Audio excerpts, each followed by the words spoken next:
আর নবীর মেম্বার গুলোকে গীবতের কারখানা করবেন না। এখন নাম ধরে ধরে গীবত করছে, বক্তারা নাম ধরে ধরে কথা বলছে, গীবত করছে। ঠিক আছে, আপনারা বলবেন হুজুর আপনাকে এই জন্য আনা হয় না, আপনি বক্তা, আপনি আলেম, আপনি মৌলানা, আপনি আপনার কি বলে মুফতি সাহেব, মৌলানা সাহেব, আপনি হাফেজ সাহেব, হুজুর, আপনাকে এই কারণে আনা হয় না। আপনি কোরআন বলেন, হাদিস বলেন, শরিয়ত বলেন, যাকে বলার দরকার আপনি তাকে বলেন, এখানে আমরা শুনবো না। যেই বলবে যার বিরুদ্ধে ওটা উঠে দাঁড়িয়ে বলতে শুরু করে।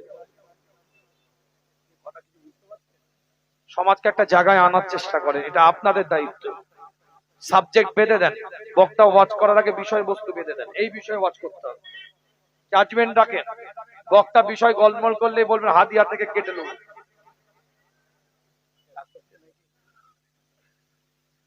পাঁচটা আয়াত বেঁধে দিবেন, পাঁচটা আয়াতের জায়গায় চারটে আয়াতের ব্যাখ্যা করলে 25 চাইলে 20 দিবেন,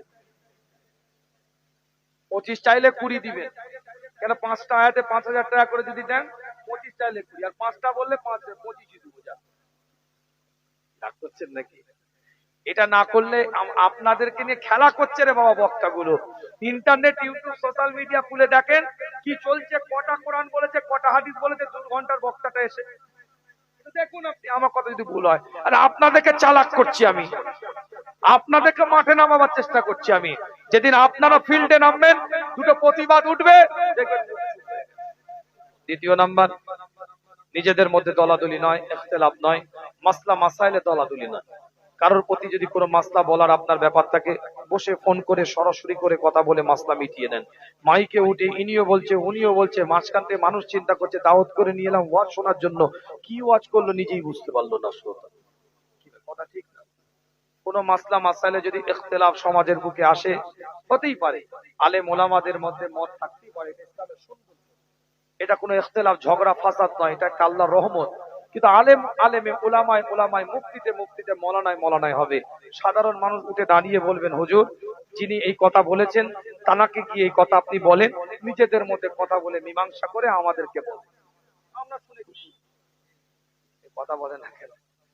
বাজার গরম করার জন্য এখানে কথা বলতে হবে না। 2-4টে যদি সামনে থেকে এরকম প্রতিবাদ করে, মুখটা চুপ হয়ে যাবে।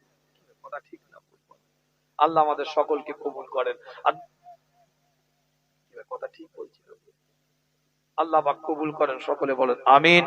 আবেগ দরদ ভালোবাসা নিয়ে কেটে কুটে দিবে না, কারোর মুখ দিয়ে কারোর ছবি তুলে, এখানে কারোর নাম বলিনি, কারোর ছবি কারো ফটো নয়। তুমি আমার বক্তব্য আমার মতন ছাড়বে, কাটাকুটি ব্যারাম করবে না।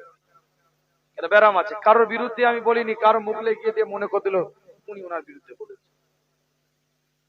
রুলার যখন চলছে সবের উপর দিয়ে চলবে, ইট পাটকেল ঢিল পাথর সবারই উপর দিয়ে সমান হয়ে চলে যাবে। আর রেগে গেলে তো পাথর বলবে তুমি আমার ঘাড়ের উপর